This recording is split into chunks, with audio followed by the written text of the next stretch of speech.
for conference wins with 14. He played in the NIT. First time that the school has done that in their history of their program. Matador's head coach Andy Newman joins us now on Big West Media Day. Andy, how are you, man? I'm doing great, Jeff. Richie, good to see you guys. Good, Yes, good to sir. see you too. Good to see you too. Year 3, you got 6 guys back. I think that's more than most. Okay, I think you should be maybe throwing a parade here because 6 guys back in the old days, you would have been like, oh man, like what are we going to do now? You actually have more back than most. You also have a starter back in Fofana who averaged 8 and 5 last year, but he's your only returning starter. Give me what you challenged him first over the offseason to try to make another jump. Yeah, Mahmoud's a tremendous player, and he's a frontline guy, so he's really going to help us, Jeff, inside with some interior scoring, and then obviously rebounding the ball. But, we've kind of built our success on the defensive end and by rebounding, and so he's the anchor to that. And so we've really kind of challenged Mahmoud, hey, man, you got to find 4 more guys to come along with you. And then, hopefully 3 or 4 more will come straggling in off the bench and we can get this thing going again. But that's the key, making sure we defend and rebound. And he's a big part of that. I'm very happy that he decided to come back. Actually, interesting story with Mahmoud. He will have played for me for 4 straight years now, including one at San Bernardino. So he actually liked you.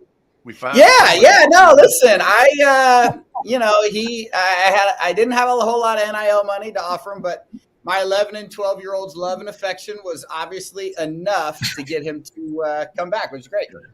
Good. Well, hey, we spoke to your successor at Cal State Bernardino, Gus Arsenault, who's now at UC Riverside, just a little bit ago, and he was saying some great things, nice things about you and how he's excited to, he hates the fact that he has to coach against you, but he has to. It's part of the deal now. But, I always thought it was I think it's so impressive when guys come from a different level, then go to Division I, and they show that coaching is coaching. You have some good players, you can win games, doesn't matter what level you're at. And you've done a great job of that. You went from 19 wins your first year, and everybody was all excited. Wow, look what Andy Newman's doing over at CSUN. And then last year, you followed that up with 22 wins and first back-to-back win seasons in like 17 years or something like that. 10 road wins. You beat UC Davis twice. You beat UC Irvine on the road, which is hard to do there at the Brent Event Center. You just talked about your defense, but and your rebounding. I think you were 8-9 better per game than the previous year, and you guys score 80-something points a game. How have you done this, though? I mean, to be able to turn it around so quickly, to me, is what's impressive. A lot of people can have one good year, and then it goes back to whatever the school's tradition is. But you have maintained it. You've kept it. You've brought a lot of excitement up there in Northridge.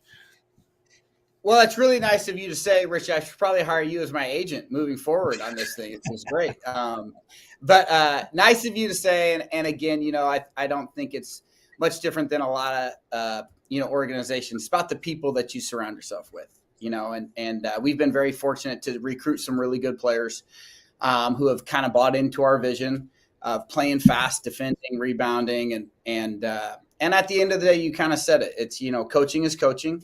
And you can do it a million different ways. There's a ton of different ways to be successful as a basketball coach. It's just finding your niche of how you coach, how you found success, and then, convincing, 15 young 18 to 24-year-olds to pull in that same direction. And so we've been very fortunate the last few years here at Northridge to be able to do that. And hopefully we'll continue that into year 3. So, Andy, we covered St. Louis's game, the opening day game a year ago, and I thought Larry Hughes was in turn for a really good year. He got hurt last season, ended up transferring after the year, and you picked him up, and I was like, man, this could be one of the more underrated portal pickups in the offseason. He's played 3 years, never really got into a rhythm yet, but we know what the talent is. How healthy is he, number one? And what do you expect his role to be this season? Well, you're hitting it right on the head, Jeff. I mean, he's answering your first question. He is healthy. He's ready to go, and he's had some moments in practice where look out, this guy could get, 30 on a given night. And especially with, our style of play and how, we lean on our perimeter guys to really do a lot of the scoring. He's been really good in that area. I think at St. Louis, just younger, he was kind of more of just a shooter and his scoring was limited to that 3-point line. Well, he's had a great summer and a great fall, and we look forward to him now being able to score at all three levels. And he's certainly been able to do that here for us just in practice in our early time together. And I would imagine he's going to have exactly what you said, a breakout year where he comes into the Big West, could very well be our leading scorer and a guy that is going to, turn a lot of heads and hopefully get people talking less about his dad and more about him. So a year ago today, Jeff and I sat here with you and you talked about how you guys went out and found shooters because your first year, even though you guys had a good year, shot 30% from behind the arc. And then last year you had an even better year, had a fantastic year. You were 35% from the arc. So, what was it that you went out and tried to find this year to be better at this upcoming season that you weren't maybe so good at last year?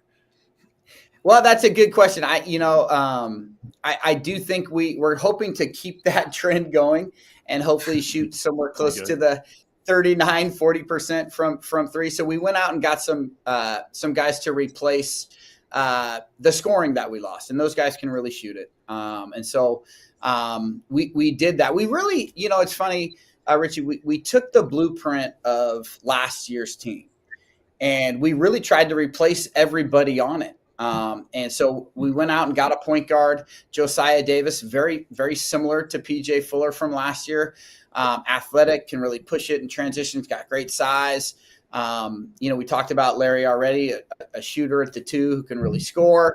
Josh O'Garo, a slashing 3-man, and then a stretch 4, and then, Mahmoud coming back. So we built the team in the same blueprint, and we're hoping we have the same kind of success. We haven't seen us against somebody else yet. That's the only nerve-wracking piece.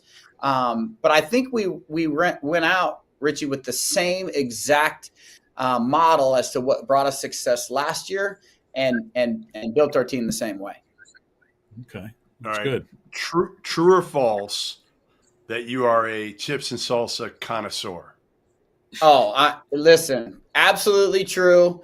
All up and down the state and the country, I got you covered when you're talking about chips and salsa, where to go. Yeah, no, it's absolutely true. So what's the number one spot? Like, what's your go-to spot? Oh, there's so many great ones, but from my time in Texas, Papacitos is that you just can't get anything better than that.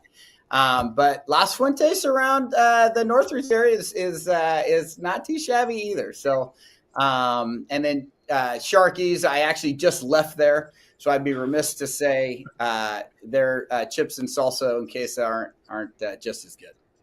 I have one more, Richie, before you jump in here with your next question. No problem. I've been told that when you go out for lunch or whatever and you order a Diet Coke, what do you order it with? What do you order it with? Okay, this is the high maintenance part of me that my wife likes to bring out. But so I'll order a Diet Coke with just a little splash of regular Coke in there. And I know it's very Who does weird. that? Who does that? Try it. It takes that like aftertaste of aspartame completely out.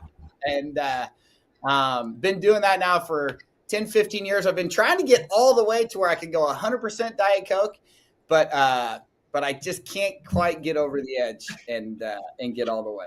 I'm going to try this. I'm going to try this tonight when I go out for dinner.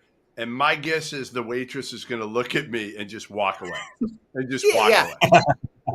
Yeah. No, it's embarrassing. You have to get over that part of it. But if you can get over the embarrassment, it will enjoy your It'll enhance your dining experience. Thank you. Thank you. Do you put ice in your Diet Coke / splash of Coke? Oh, listen, yeah, no, you got to go ice, and if there's a little lime wedge around, you throw a little lime in there too. That is the ultimate beverage of choice there. 90% Diet Coke, 10% Coke, ice, and a little splash of lime. You're in heaven. I'm one of 5 children, and we make fun of my 80-year-old mom profusely because every time we go out, she orders a diet no ice, and they always look at her and say, "Excuse me, ma'am, what do you mean?" She goes, "Diet no ice," and then they bring out the straw, and it's like floating at the top of the cup because it can't go in because there's no ice to hold it down. So I'm glad to know that at least you have the ice in your Diet Coke / 10% Coke. Yeah, no, listen, one of many concerns my wife has for me and our relationship moving forward, but we're powering through. We've been good so far. Good for you. All right, last one I got for you, and we'll send you out on this one.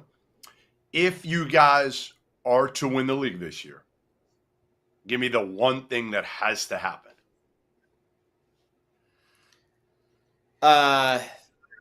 We have to stay healthy. We have to stay healthy, and then I'll throw another like 1A, 1B, and we have to shoot the ball like I think we can, which is very similar to how we shot it last year.